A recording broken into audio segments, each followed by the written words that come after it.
All right, we have a special treat tonight. We're going to have, I believe, Mary Gaskins, Dr. Shane Phillips, Mr. Brandon Baskett are going to give us a Lexington District 1 strategic planning update. And then we're going to have a Mr. Bissell, I believe I saw him in the back. He's going to give a Lula preview, a 21-22 Lula preview. So, Ms. Gaskins.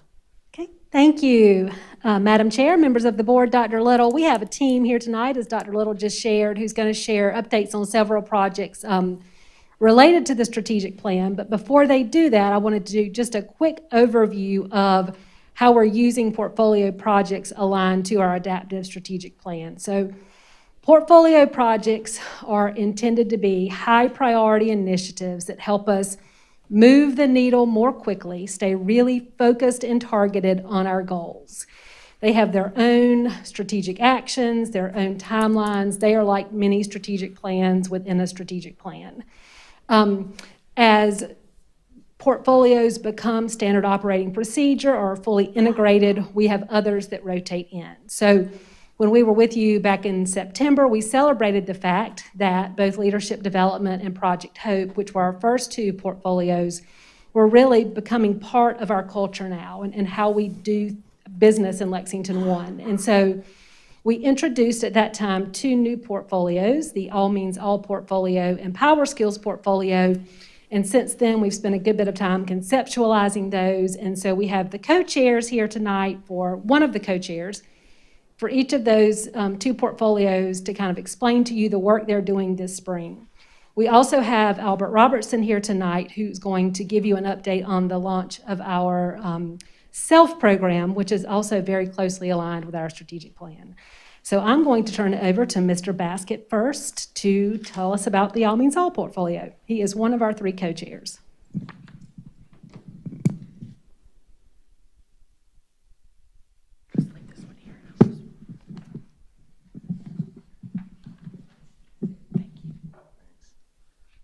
Good evening. First slide. Oh, this one's right here? Thank you. Sorry, that's my fault. All right, there we go.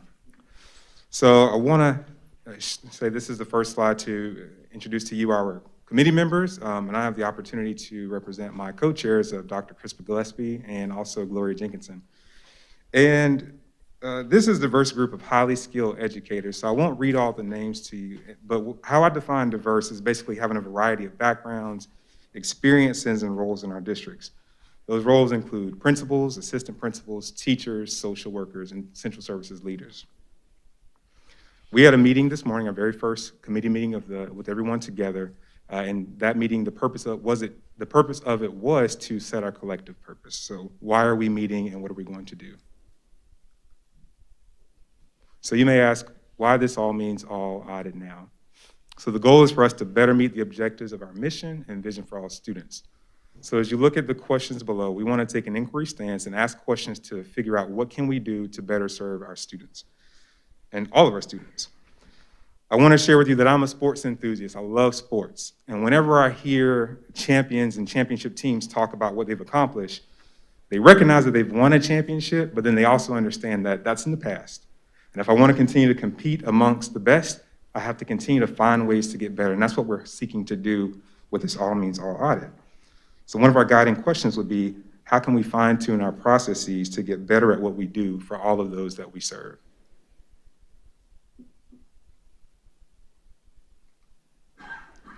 So what is this audit? This audit is going to be a process that helps Lexington 1 continue to be one of the most dynamic and high quality districts in the state of South Carolina. So that process is going to lead us through data collection, data organization, and then being able to recommend action steps based on all the things we've interpreted, how we can get better as a district.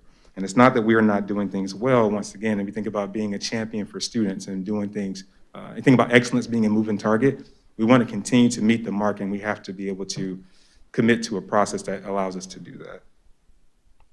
So another thing I'll share with you is that I have a prior experience as a basketball coach, and one thing we did in basketball, I was an assistant varsity coach when I was in Newberry County, is that even if we had the best game of the season or we were having a fantastic year, we always had film that we uploaded every night after a game, and we prepare to watch that film to see what do we do well, what do we not do as well, and how do we learn from that to implement in practice. You get it in practice, and then once you get to practice, you're prepared for that next game. I kind of think about it in the same sense of that's what we're doing for Lexington 1 with this process, is that we're looking at what are we doing really well, where can we improve, how do we put all that together to implement it, and then continue to meet that moving target of excellence.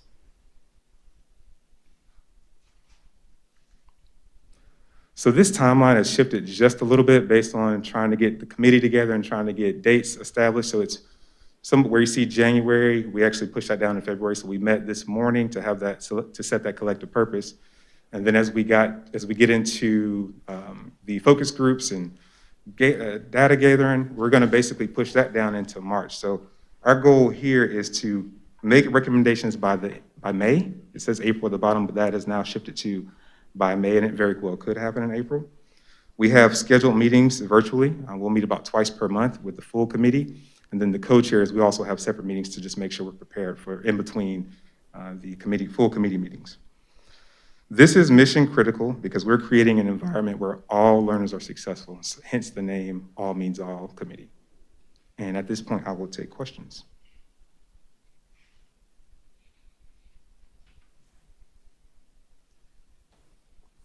Thank you very much, Mr. Baskett. We appreciate that clear and concise explanation of our All Means All portfolio. We're very excited about engaging in that work, and thank you for your leadership in making that happen. And also, we just want to publicly say, Mr. Baskett, in his role as higher education liaison, has done some amazing work, and we'll be talking about this in a future board meeting, but our partnership with Midlands Tech, and I know Ms. Henson is very excited to hear about this, but we have, I would say in very short order, and in large part thanks to his leadership, created a dynamic partnership with Midlands Tech that heretofore had not existed. And so we're gonna brag on that in the next couple of months as well. So thank you, Mr. Baskett. We appreciate that your work and all the support you're giving our children. Thank you. Thank you, sir.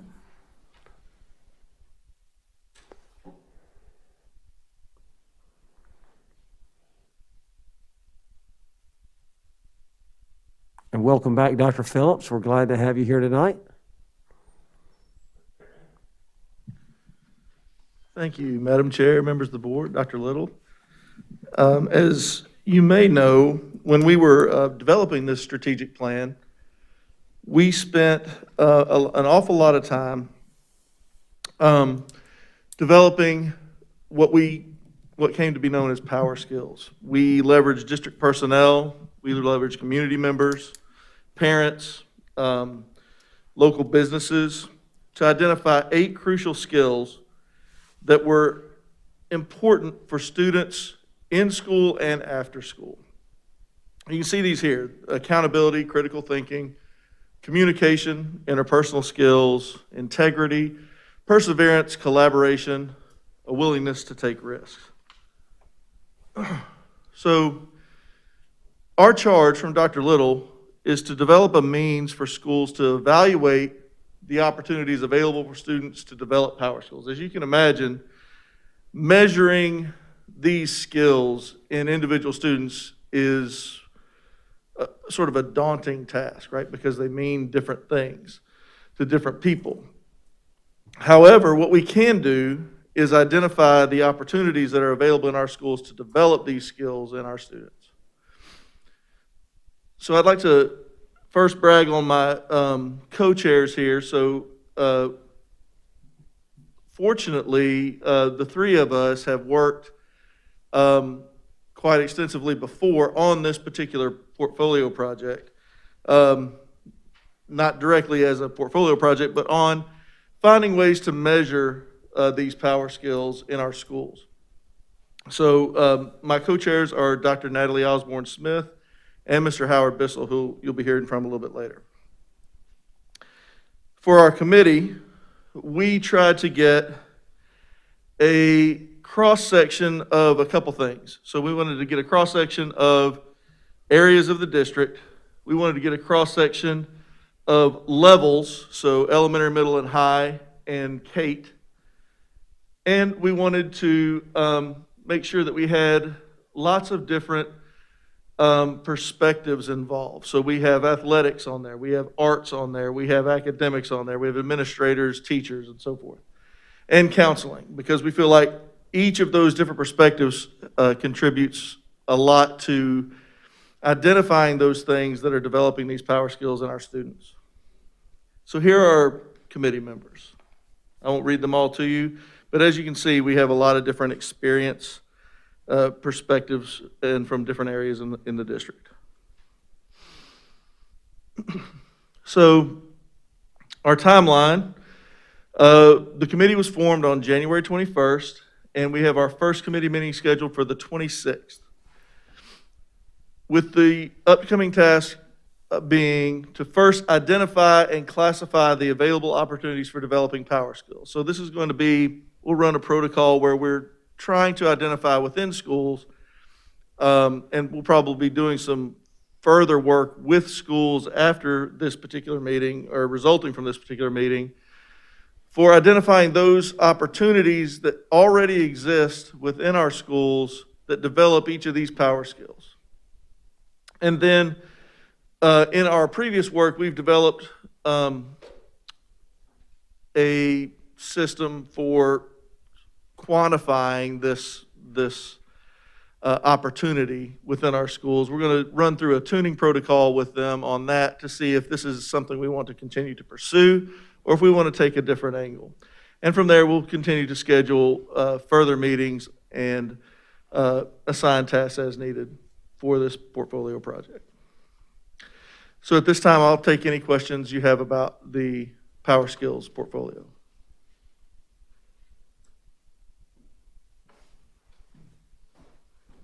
Thank you very much, Dr. All right. Phillips. Thank you all.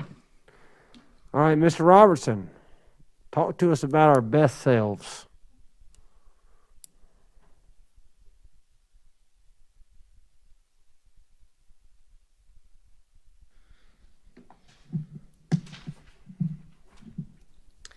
Madam Chair, members of the board, and Dr. Little, in the fall I introduced SELF, Supportive Enrichment for Lexington 1 Families, and I'm pleased to update you about the progress we have made on building this new program.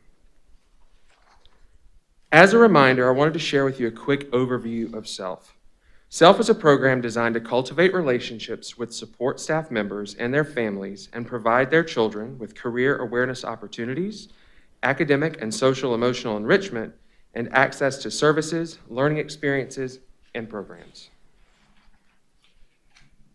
In designing SELF, we met with several groups of stakeholders, including a focus group of support staff from around the district and an action planning team made up of school and district leaders from all divisions.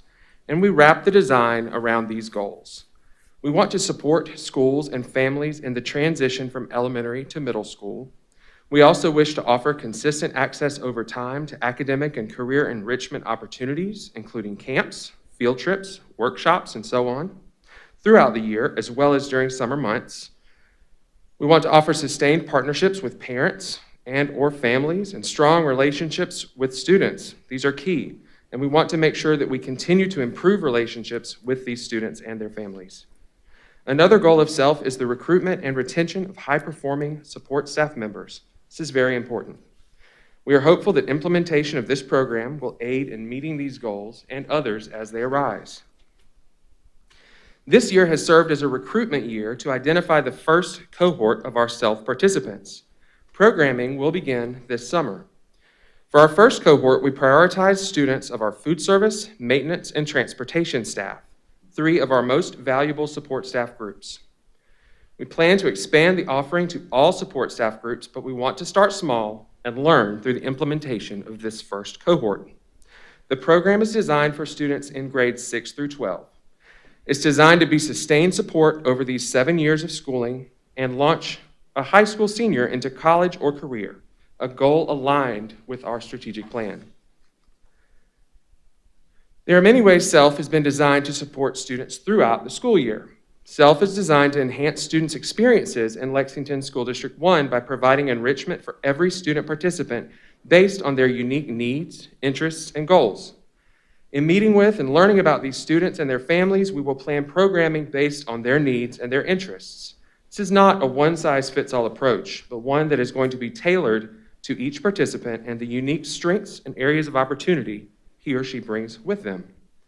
Each student will meet regularly with an academic coach, mentor, and career specialist throughout the school year. We envision an entire network of stakeholders working together to support each student as they set goals for continuous improvement and grow academically and personally. Just because school is out does not mean that we don't need to continue building relationships and communicating with our students and families. Participants in the SELF program will be matched with summer opportunities, including camps, job shadowing experiences, college visits, and so on, to enhance their experience in Lexington 1 and prepare them for what is ahead. Check-ins with families and participants throughout summer months will also be a priority, as the academic coaches, career specialists, and/or mentors will stay connected throughout the summer with each student participant and his or her family. In order to support students in the program, we understand that families will be an integral part of SELF. We will hold onboarding orientation sessions with all participants and their families to discuss the dimensions of the SELF program and make sure families understand program goals and supports we have put in place. In addition, we will offer support in navigating the many district-offered services and assistance in matching families with programs that are personalized to meet the needs of their students. For example, something we heard when we met with support staff focus group was a need for guidance in selecting job shadowing experiences that match their students' specific career goals. We want to be very intentional with this group, specifically to ensure that they are taking advantage of existing supports, and we hope that this will, in turn, help all students in our system navigate these supports. At this time, I'd like to share with you a little bit about the first cohort of participants. This is where it gets exciting. In order to identify our first group, we sent surveys to all staff members in food service, maintenance, and transportation via email and with paper copies. In the end, 27 students were identified for the first cohort. They represent a nice distribution across the feeder patterns and support staff groups we were targeting for this first cohort. 13 females and 14 males will be part of our first cohort. 7 of our students will be middle school students next year, and 20 will be in high school. 9 of our students will be seniors next year. In light of this, we are really thinking a lot about what customized support will look like for students in SELF as they transition to college or career. The disruption of COVID-19 has given us the opportunity to personalize services even more based on the need and schedules of participants. We are anticipating most of the meetings will take place through Zoom, for example, whereas initially, when we talked in September, we had considered transporting to and from feeder high schools as an option. So now that Zoom has emerged, we have kind of shifted our thinking. At the last meeting, you asked about our project coordinator. We're very fortunate to have selected a career specialist who is serving as the coordinator of this project, and we're going to be leaning on her very valuable expertise to ensure the consistency and access we know are important with a program of this nature. I wanted to take just a moment to explain how we're customizing this program for our students. We're planning to create a personalized success plan with each student, his or her family, and other stakeholders who are part of each student's journey. When we surveyed families, we included questions about strengths, academic and non-academic, short-term and long-term goals, career aspirations, and so on. And there were many areas of strength that emerged, including leadership, confidence, determination, and communication. Likewise, there were several areas of challenge that were mentioned, including organization, motivation, and specific subject areas, for instance, ELA, math, etc., that presented a challenge to these specific students. Now that we have these data, we are looking at how we can customize support for each student. Not every student, as I said, will receive the exact same experience, but a combination that supports their strength and areas of growth. Many of these experiences are already actually available in Lexington 1, but we want to make sure that we make a concerted effort to connect SELF students and families with these resources. In addition to structures and supports we already offer within the district, we're also very excited to be initiating and expanding some existing partnerships with several programs, notably within the University of South Carolina. We're anticipating that the cost of academic coaches, which is the last bullet here, will be approximately $30,000. But I'm exploring several funding options for this. I've already had a meeting with Betsy Crick, our grants coordinator, and we are actively looking for funding to support this.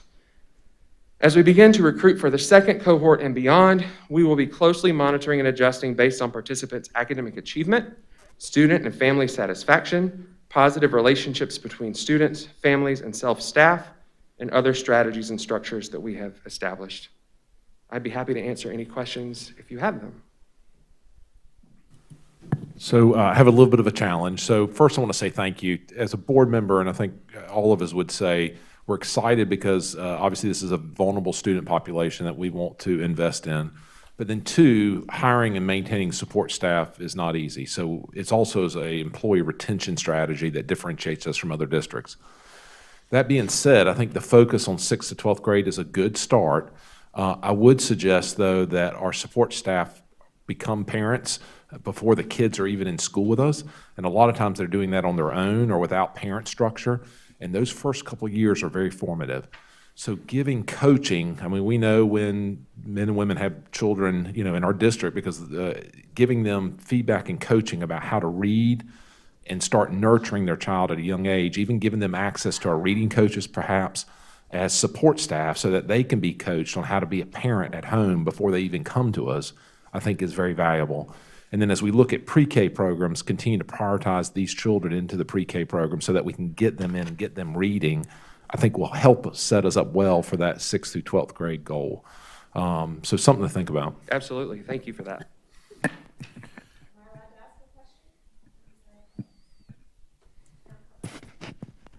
No, ma'am, but he'll be in the hall afterwards. So. I will wait. Yeah, I kind of think through this from a personal perspective. My father was a custodian at Red Bank Elementary for a lot of years, and so I kind of think through this and kind of, I may have been one of these students. And so while I don't foresee this being wide-reaching, I think it will be very pointed and very impactful for those ones that you do reach. I know, having walked through this with my parents, it was kind of at a disadvantage that I was the first to go to college.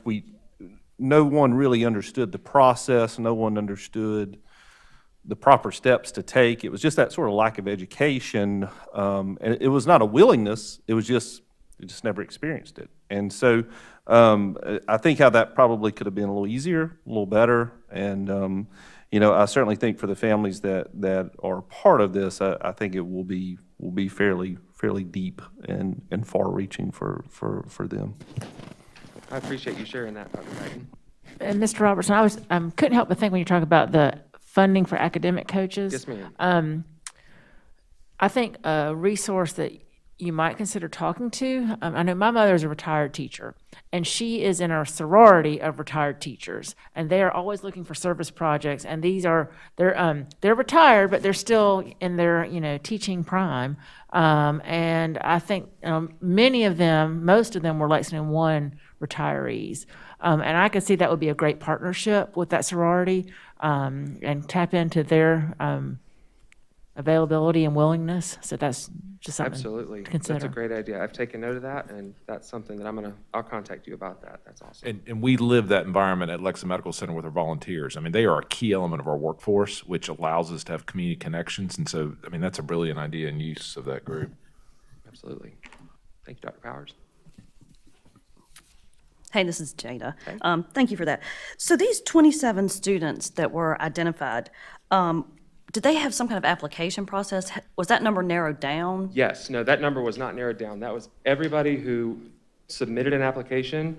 Some submitted, they had a choice to make. It was a Google form or they had a paper copy.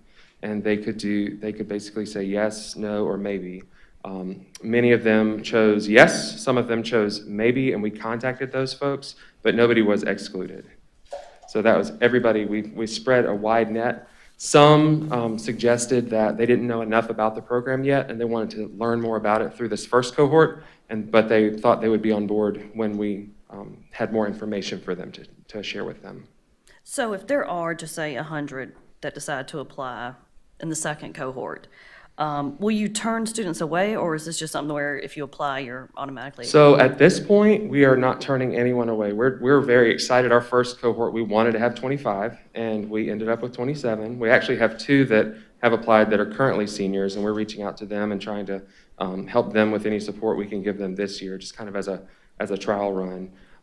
But at this point, we are not looking to turn anyone away. And I think with the support of Dr. Little and funding sources and the board, I think this is something that would continue to grow and grow.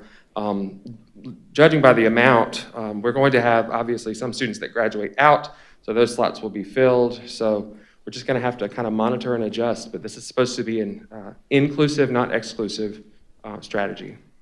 Okay. And I have an idea as well. Absolutely. I know, just as a former bus driver, there were a lot, and this may be, when you reach the younger grades, but a lot of bus drivers have younger children, and they, get on the bus at 5:30 in the morning with their parents, and, back on the bus at 2 o'clock in the afternoon. They don't get off till, 4:30, whatever. A good way to reach some of those kids, because a lot of bus drivers have two jobs, they may get off in the afternoon and go somewhere else, is the kids of the bus drivers, instead of putting them on the bus for 2.5 hours in the afternoon, is to have some kind of outreach program, tutoring, something like that in the afternoons. Okay. Absolutely. And again, we'll monitor and adjust, and we really want to learn from this first cohort. It's been really exciting to plan this and to kind of put names and faces with the program. So thank you all for offering me the opportunity to share. Mr. Robertson, thank you very much. And again, this idea was about, I think, 2.5 years in the making. I'm looking at Ms. Gaskins and Albert, and to see it coming to fruition, I'm as excited about this opportunity as anything we've done. Very exciting steps. Thank you for that work. All right, Ms. Gaskins, do you have anything else for us? Questions that you may have sort of overarching about our portfolio process. All That's right, it for thank me, you very Dr. Little. much.